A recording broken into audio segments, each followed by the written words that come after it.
Welcome to middle education. जैसे कि आप सबको पता है कि आपका अब नेक्स्ट एग्ज़ाम विज्ञान विषय का होना था, लेकिन उसके पहले आज जो इंग्लिश का पेपर हुआ है उस पे मैं चर्चा कर लेता हूँ।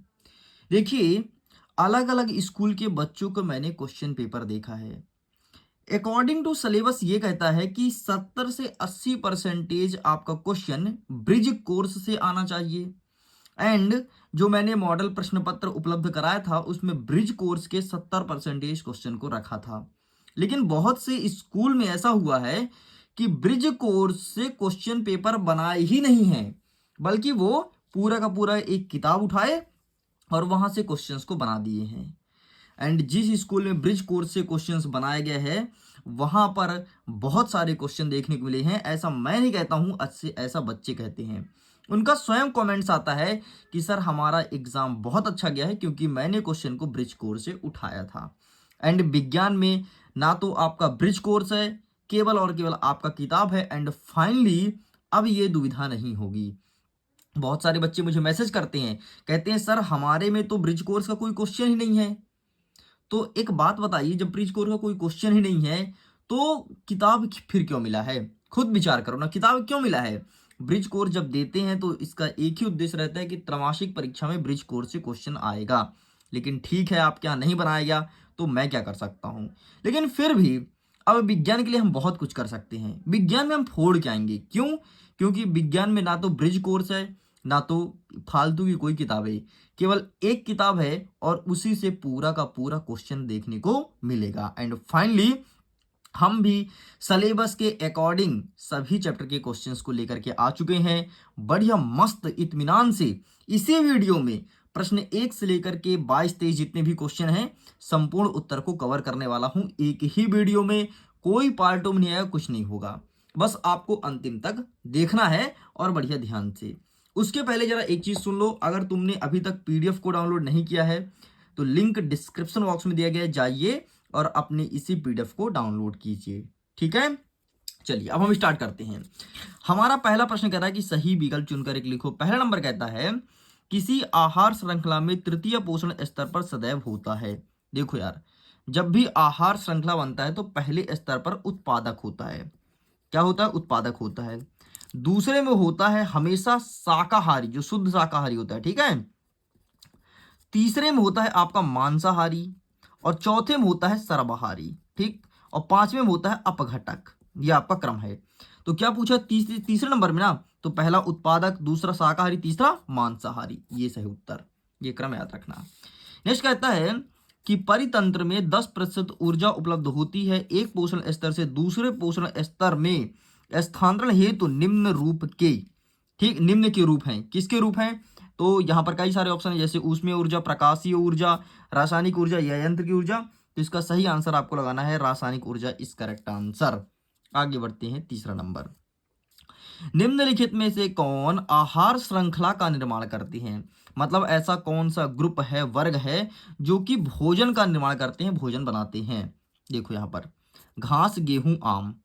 घास भी खाती है गाय, गेहूं भी इंसान खाता है, आम भी इंसान खाता है, यही सही उत्तर हो जाएगा।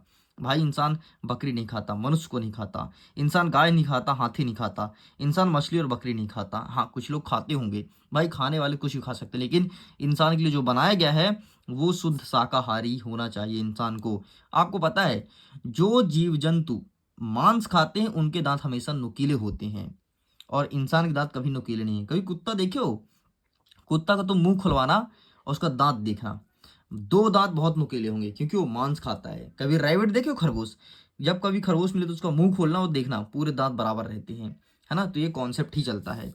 आगे बढ़ते हैं, चौथा नंबर कहता है कि एक परितंत्र में मानव क्या है? तो एक परितंत्र में मानव है सिंपल सा सर्वाहारी, मनुष्य सब कुछ खाता है, ठीक है।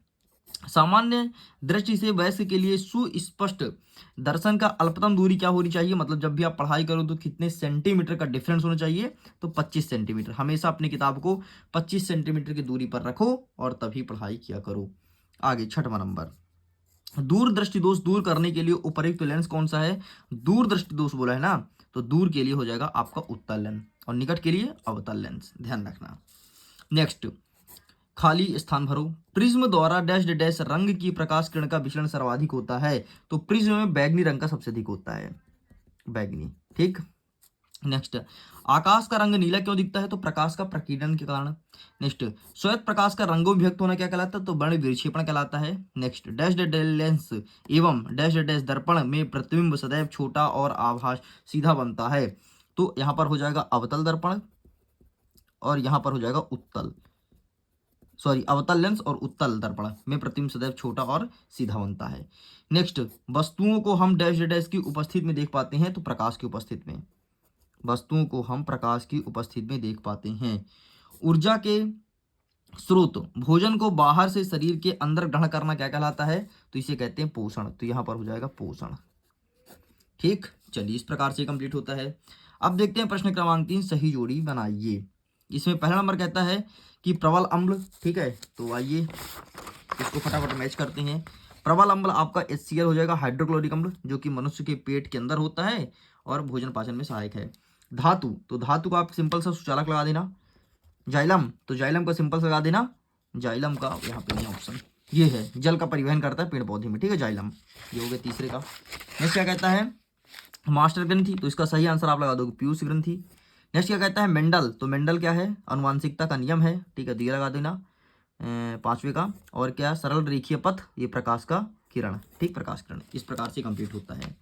आगे देखते हैं सत्य और असत्य बताइए। ठीक है, क्लोरोफ्लोरोकार्बन मतलब CFC, इसे कोड में बोलते हैं CFC।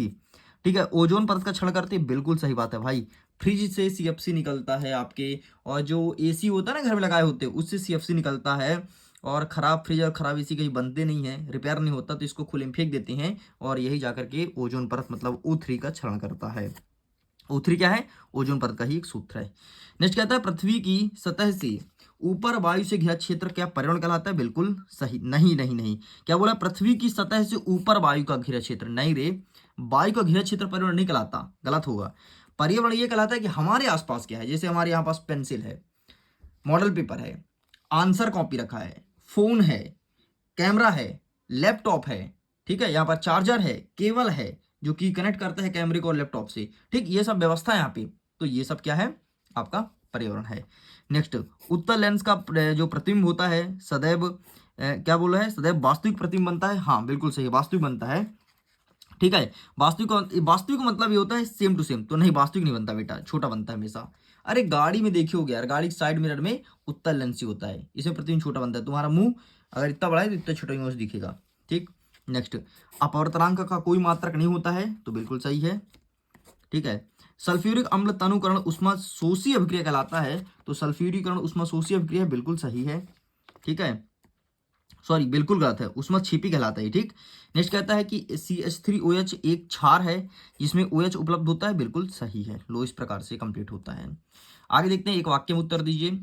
ऐसी अभिक्रिया का नाम लिखिए जिसमें अभिकारकों के बीच आयनों का आदान प्रदान होता है, तो द्विविस्थापन अभिक्रिया कहते हैं। लोहे पर जंग लगना किस प्रकार की अभिक्रिया है? तो संक्षारण है।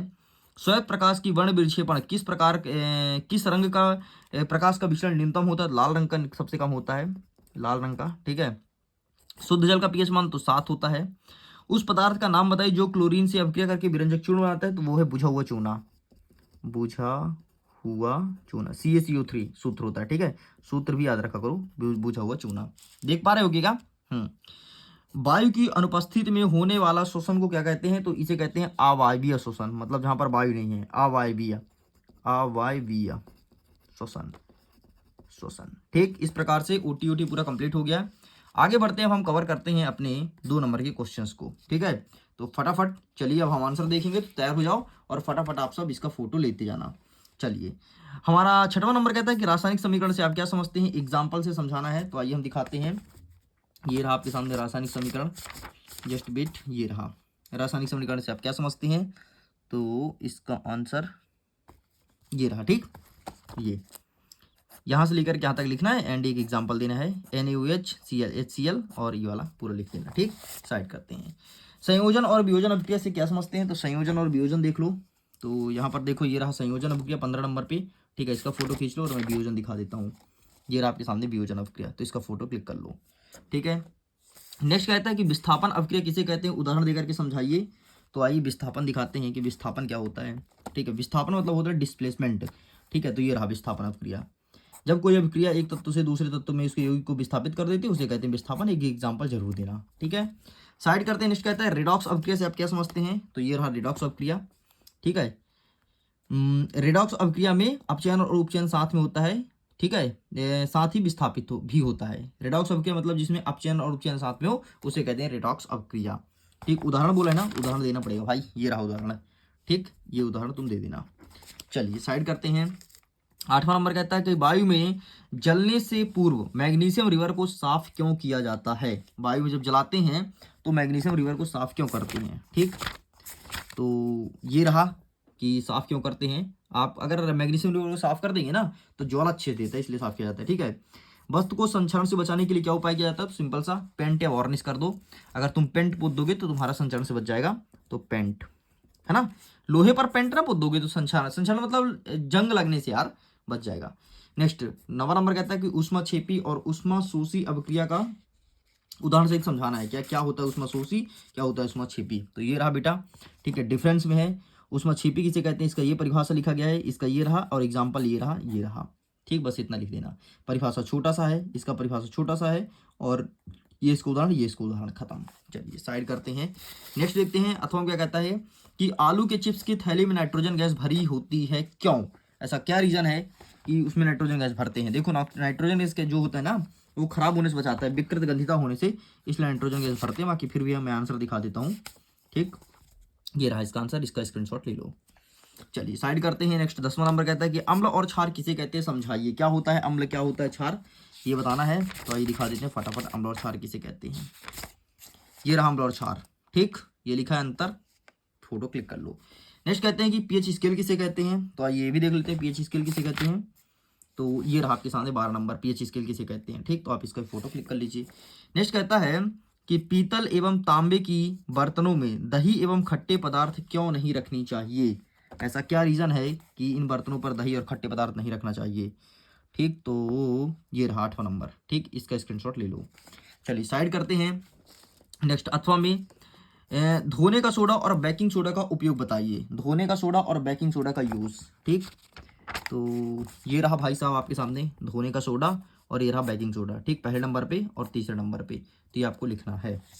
चलिए साइड करते हैं। नेक्स्ट कहता है कि पीओपी अर्थात प्लास्टर ऑफ पेरिस का 4 यूज बताना है। तो पीओपी का 4 उपयोग बताना है। तो पीओपी वाला दिखा देते हैं आपको, ठीक है। कौन सा प्रश्न है, प्रश्न क्रमांक 12, ठीक है। तो ये रहा इसका आंसर, पीओपी का उपयोग।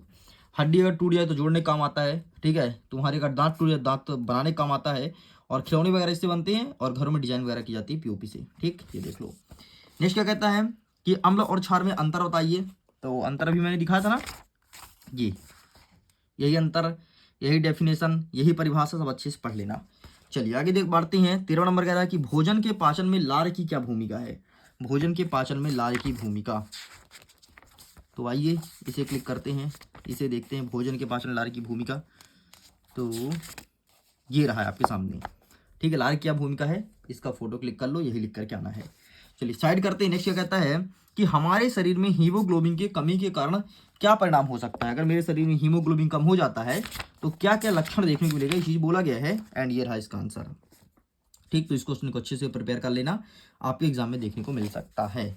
आगे बढ़ते हैं। नेक्स्ट 14 नंबर कहता है कि जल से बाहर निकलने पर मछलियां क्यों मर जाती हैं, एंड मैं चाहता हूं इसका आंसर आप सब कमेंट सेक्शन में लिख करके दें। आपके लिए होमवर्क है, एक तो कर ही सकते हो ना, मैं देखना चाहता हूं कि आप कितना पढ़ते हो, कितना नॉलेज है आपको। तो प्लीज इसका स्टूडेंट्स आंसर कीजिएगा। जो स्टूडेंट इसका सही आंसर देगा उसको मैं हार्ट दूंगा, ताकि सभी बच्चे को पता चलेगा कि इनका आंसर सही है।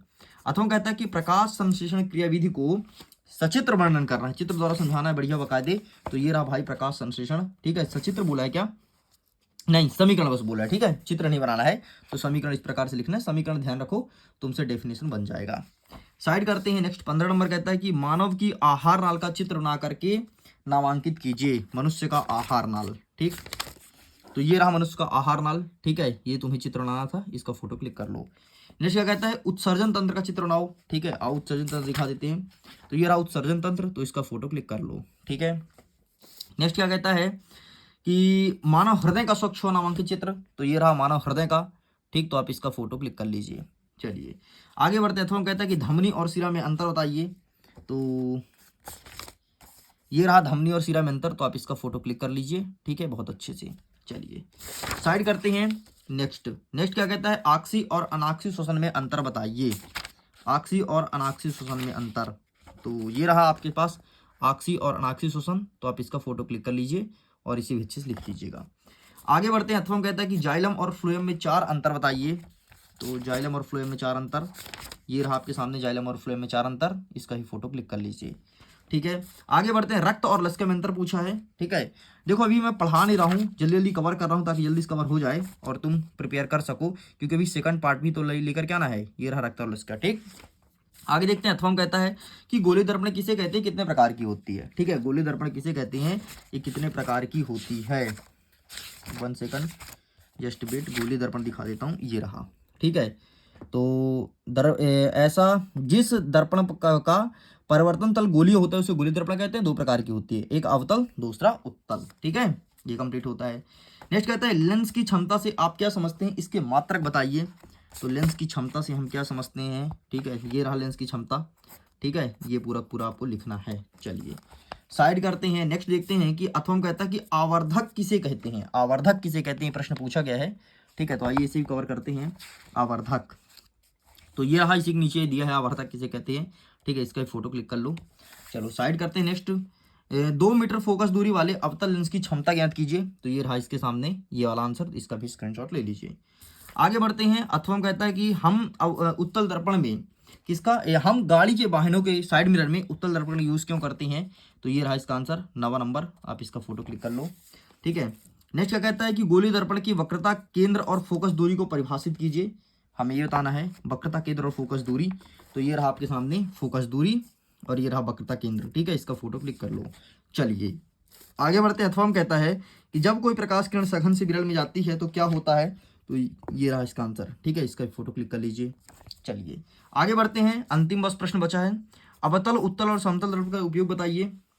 तुमको पता है कि उत्तल, ये उत्तर लिखिएगा यहाँ पर, उत्तल है, ठीक है। उत्तल दर्पण भी कहाँ करते हैं, गाड़ी के साइड मिरर में, इसका दाढ़ी बनाने के लिए, इसका घरों में, ठीक। इस प्रकार से यूज करते हैं। बाकी मैं दिखा देता हूँ अगर तुम देखना चाहते हो। तो ये रहा, ठीक है।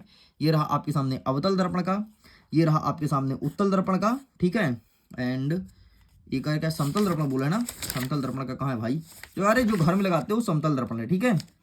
यहाँ पर नहीं लिखा है लेकिन मैंने आपको बता दिया है, तो ध्यान रखना। चलिए आगे बढ़ते हैं। प्रकाश का परावर्तन का नियम क्या कहता है, और बोला है कि कुछ लेंस की फोकस दूरी ज्ञात की जिसकी क्षमता -2.0 डायप्टर तथा यह किस प्रकार का लेंस है, ठीक है।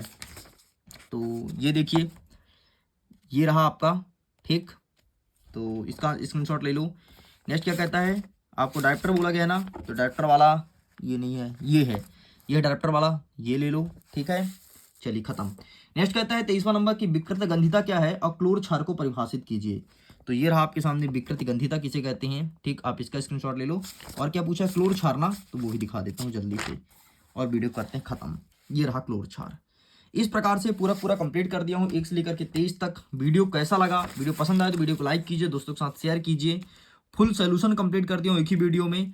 एंड पीडीएफ को डाउनलोड जरूर कीजिएगा। टेलीग्राम पर जुड़ो, वहाँ पर सीधे बात होती रहती है। एक व्हाट्सएप ग्रुप बनाया गया है, लेकिन जो ग्रुप फुल चल रहा है, ग्रुप में जगह नहीं मिलता बच्चों को जुड़ने के लिए, तो टेलीग्राम पर जुड़ सकते हैं। इंस्टाग्राम पर जुड़ करके मेरे से कोई भी क्वेश्चन पूछ सकते हैं, वहाँ पर मैं जल्दी रिप्लाई करता हूँ। चलिए वीडियो को एंड करता हूँ। एग्जाम के लिए all the best, bye bye.